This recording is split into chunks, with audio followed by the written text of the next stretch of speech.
mentioned that there's one crochet stitch that you'll need to know for this shawl. And if you've never crocheted before, I recommend using some scrap yarn that's a little bit heavier than fingering weight, like worsted or DK, and a slightly larger hook. This is a 4mm. As you wait for the first clue to drop, this is going to be your homework. Place a slip knot onto your crochet hook and practice chaining. To chain, you're going to wrap the yarn around the hook from back to front. So the bottom of the slip knot is here, and you'll pick up your yarn and you'll wrap it under the hook and toward your body. Hold tension on that wrapped yarn and tension on the slip knot, and then twist the hook and pull through.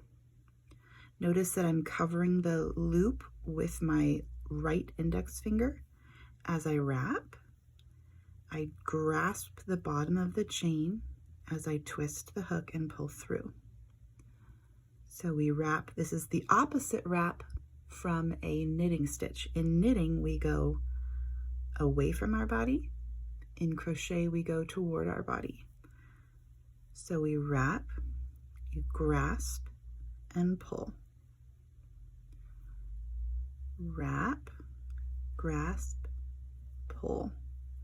Don't forget to cover. If your stitches are sliding around, cover the loop on your hook with your right hand.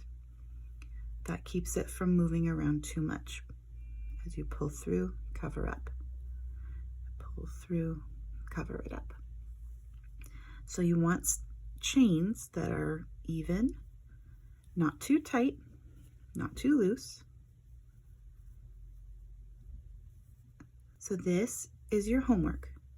Practice in a worsted weight or a heavier weight yarn, and when that feels comfortable, then take your smaller hook and your fingering weight yarn, and I do recommend just grabbing a small swatch of something you already have so you don't wear out your shawl yarn. So you'll work a slip knot. These slip knots are just like slip knots in knitting. And once you feel comfortable, then practice your chaining with a fingering weight yarn and your smaller crochet hook. And these will be quite a bit smaller than your worsted weight chains.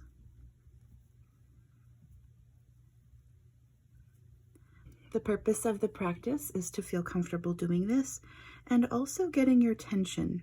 Maybe a 2.5mm hook is going to be too small for you. Maybe it will be too loose and you might need to adjust that hook size. You should get approximately 8 chains per inch. So I've done 1, 2, 3, 4, 5, 6, 7, 8, 9. I've done 9 chains here. I'll do a few more. Now this doesn't have to be exact, but that's what we're shooting for. It's about 8 chains per inch. So 1, 2, 3, 4, 5, 6, 7, 8. So that's what you're shooting for too. About 8 chains per inch. If your chains are much bigger, then you either need to work them a little bit tighter or use a smaller hook. If your chains are much smaller, then you need to use a bigger hook. Just like with knitting, the gauge can be adjusted by switching out your hooks. I've also found with crochet that I get a looser gauge on my wooden hooks and a tighter gauge on my metal hooks, even when they're the same size. Okay, so that's your homework. Practice chaining until it feels comfortable. Then go down to your fingering weight yarn and your smaller hook and practice that until it feels comfortable, and you'll be all set to begin the assigned pooling shawl Octility.